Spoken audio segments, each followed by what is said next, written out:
Kaynenem bizdikine 2 jumada bir, 2-3 günde sözsüz gelip turat. Eğer gelbese biz özüz barıp alıp kele olabız. Келген кезде жакшы көргөн тамактарын жасап бергенге аракет кыламын. Мисалы бүгүн эрте туруп алып, самсы жасап жатамын завтракка. Биздин самсыны аябай жакшы көрөт. Анам минтип кызым ойгонуп келип калат жаныбызга.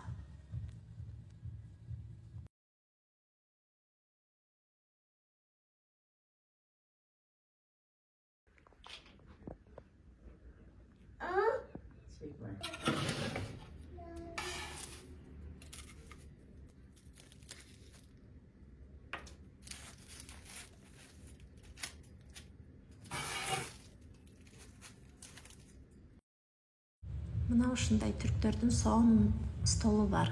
Кызыма удобный болсун деп ушул столдо тамак жейбиз.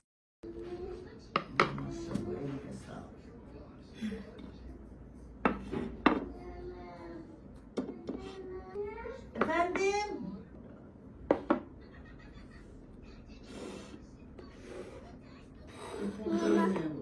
Soğumuş diyor. Zeytinler iyice tatlanmış.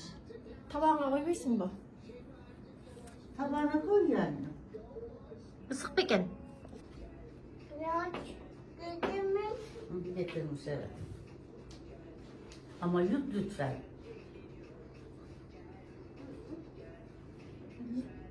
Şundan katayım mısın?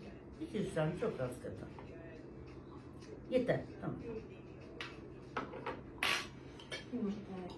Alırız. Bak, içindekini çıkartayım. Hayır, hayır. Tuz babaanne katacak. Avokadoya tuz atar. Ben attıydım ama bilmiyorum.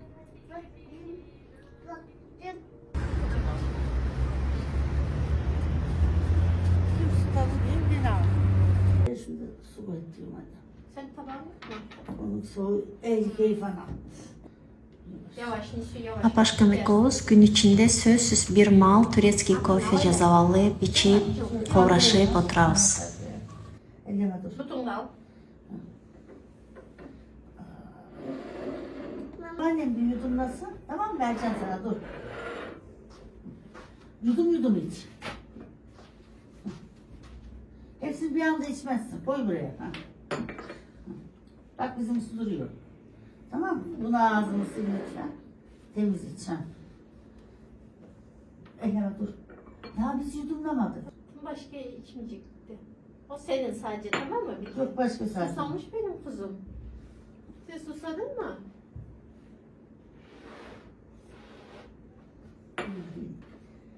Ben evde bazen bu görmeden yapıveriyor.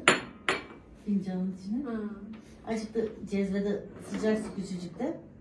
Koyuyorum böyle sana şey diyor. Şimdi köpüğünden bir kadar çıkartayım üstüne. Hı. Böyle yudum yudum içtim içiyor. Oh, güzel olmuş diyor. Şuna baksın. Annem Yavaş, içmedi. yavaş bak. Bu Akşama kadar 2 içmedim. Olmuyor. Ama düzgün iç. Maman o seninle. Bizi Akdağlara götürüyor. Ya? Sen benim yumurtamı mı çaldın? Belli. Bu galiba üşümüş. Öküz Ayaklarını tuttu. üşümedi değil mi? Üşüyünce tutuyor bunu. Üşümedin değil mi? Ama o gitmeden önce eller üşüdüydü. Evet. Geldiğinde değildi. Sen hemen açtın ya klimayı. Bunu benim. Fincana bakmaya ne zaman gideceğiz? Yarın gidelim. Tamam. Ben spora gideyim. Spordan sonra bir işim var. Onu yapayım geleyim.